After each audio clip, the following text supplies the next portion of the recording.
So some of us here will know about the 7 emotional stages that you go through during and after divorce, and we were actually chatting about that earlier on. And they're kind of likened to kind of the grieving process. Yes. So do you want to kind of tell us a bit more about that and the theory behind it? Yeah, and most of you know that, I would guess, the 7 stages of divorce, based on Elizabeth Kubler-Ross's Death and Dying, actually.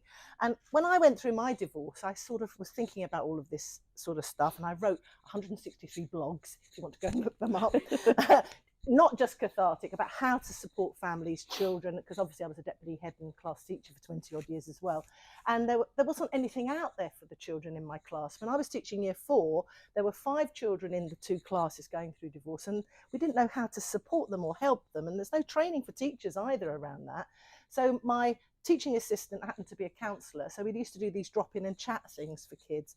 But there's 7 stages that you go through. Of course, you don't go through them all at the same time. Some people in the family, you know, might be in denial. You might be in anger. Your kids might be in acceptance. Your mother and grandmother might be embarrassed. So there's so many complicated emotions around it.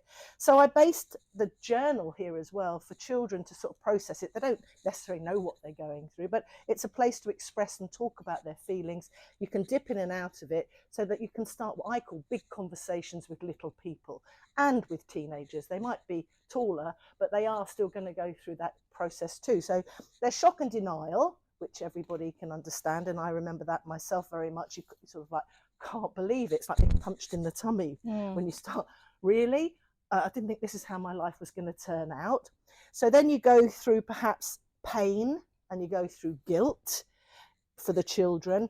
Behaviour tends to get damaged really when you've got kids, because you feel so guilty. You overcompensate. They stay up later, they go to the other person's place and they play PlayStation and eat, you know, burgers and chips all the time. They have a wonderful Disneyland experience, but that's not real life. But you're going through the guilt, you're going through the pain. It's 3 steps forward, it's sometimes 2 steps back. It might be, you know, it goes on for a long time. I remember I was on Vanessa Feltz's show recently, and she had, you know, you probably saw she went through a bad breakup with a partner that she had been with for 18 years, I think it was. As a singer. And yeah, she was devastated, didn't know. And of course, she's in the public eye and everyone's talking about it. But when I was chatting with her, and live as well, I remember on the telly, I said, you do know it takes 18 months to 2 years to process this sort of emotion. She went, I haven't got time for that. She said, I can imagine her saying that. Yeah. And she didn't realise, but actually, I said, you've got to be kind with yourself, because it is a shock. Because privately, she was absolutely devastated. She said, I'm 60. What's going to happen to me? So I said, you know, look, these are the 7 stages, which is, you know, then you go to this anger, then you might go through bargaining, you know, sort of, I'll do anything to make it right for you. You've got the kids in the middle. Then you go through that, and we were, I don't want to point to you now because that put you on the spot, but you kind of go through that depression phase. I felt really isolated. I'm so sociable. And suddenly, you know, I was sort of there by myself. I had empty nest at the same time. And I just thought, God, this is just awful. If I didn't see people for 3 days, I used to go and just talk to someone in Costa Coffee to sort of chat, because it's so lonely. And so isolating. And my other friends at weekends were married and had kids, or weren't married, but they, you know, they were busy. And you feel kind of like, oh, I hope they don't feel sorry for me. So there's all this going on, and you're all over the place with it. And then you come to sort of turning the corner eventually, I think. And then you get into that sort of acceptance phase.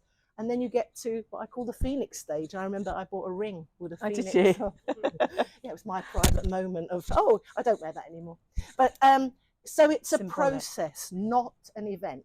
And one of the key things is to remember that the children are processing this too. If you have found this clip helpful, please do like, share and subscribe.